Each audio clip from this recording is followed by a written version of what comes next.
You know that feeling when you're reading a thriller and you just can't put it down? Heart-pounding, turning pages? Ever stop to think where that whole idea came from? Well, you might be surprised, but the entire blueprint for that kind of story was drawn up by one guy, way before we had anything like forensic labs or gritty detectives on screen. I mean, really think about it. What are the things that make those stories so addictive? Is it that crime that seems totally unsolvable? Or maybe it's the genius detective who spots the one clue everyone else missed? And, of course, that jaw-dropping twist at the end that makes you question everything, right? Yeah, all that stuff. The baffling crime, the smart detective, the web of secrets. It feels so modern, doesn't it? It's like the recipe for a hit novel or a Netflix series today. But here's the kicker. What if I told you all of that, the final twist, telling the story from different points of view, was all invented more than 150 years ago? Yep. The guy behind it all, the architect of mystery, was an English novelist named Wilkie Collins. And he was doing all this back in the Victorian era. I mean, he wasn't just writing books. He was literally building the foundation for the entire mystery genre we love today. So the big question is, how did he pull it off? Well, his first big move, his first blueprint, was creating something totally new back then. He called it the sensation novel. And it was basically his secret formula for suspense.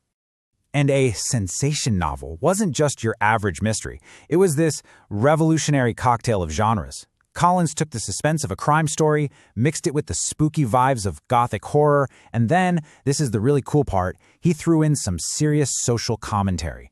It was a powerful mix, and people absolutely devoured it.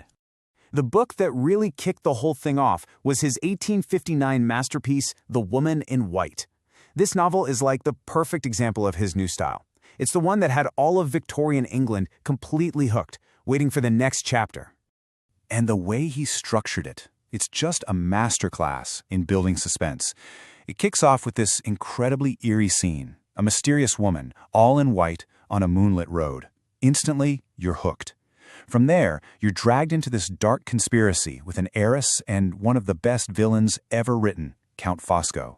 But the real meat of the story, the thing that keeps you on edge, is this desperate fight for identity, where the characters have to figure out who to trust in a world full of lies.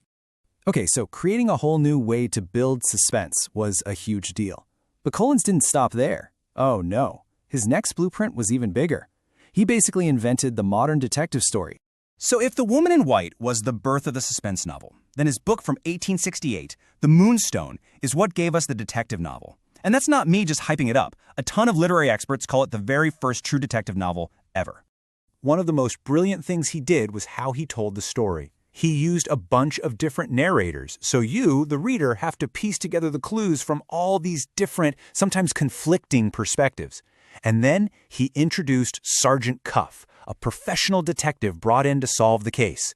A smart detective sifting through everyone's stories to find the truth? Yeah, that probably sounds a little familiar, doesn't it?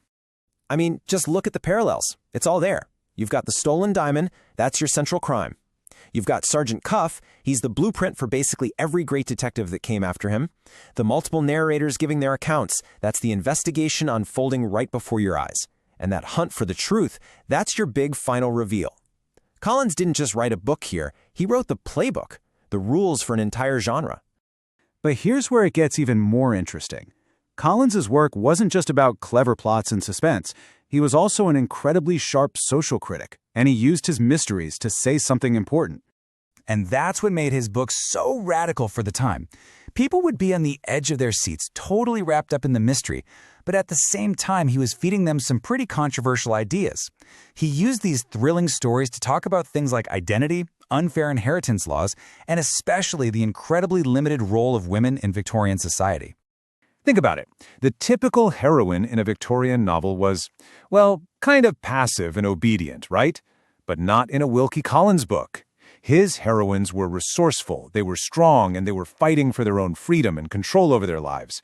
Characters like Magdalen Vanstone or Valeria Woodville, these women were fighters. They drove the story. They weren't just passengers in it, which was a huge deal back then. So when you put it all together, what do you get? Well, his legacy isn't just a bunch of dusty old novels on a shelf. It's literally the DNA, the structure, of the stories that we're still obsessed with today. You can literally draw a straight line through history. It starts with The Moonstone back in 1868. That book directly inspired guys like Arthur Conan Doyle to create Sherlock Holmes. Then, his ideas shaped the entire golden age of mystery. Think Agatha Christie. And fast forward to today, those same elements he pioneered, the different perspectives, the flawed detective, the deep dark secrets, they're everywhere in the psychological thrillers we read and the movies we watch. So in the end, it all comes down to his innovation. His groundbreaking techniques and his knack for weaving these incredibly complex plots meant he did more than just tell a good story. He really was the original architect, the guy who laid the groundwork for modern detective fiction and shaped it for literally generations. So, how about this? The next time you're completely hooked on a thriller, staying up way too late just to find out what happens, take a second and think about the Victorian architect who, more than 150 years ago, drew up the original plans for the very story you're holding.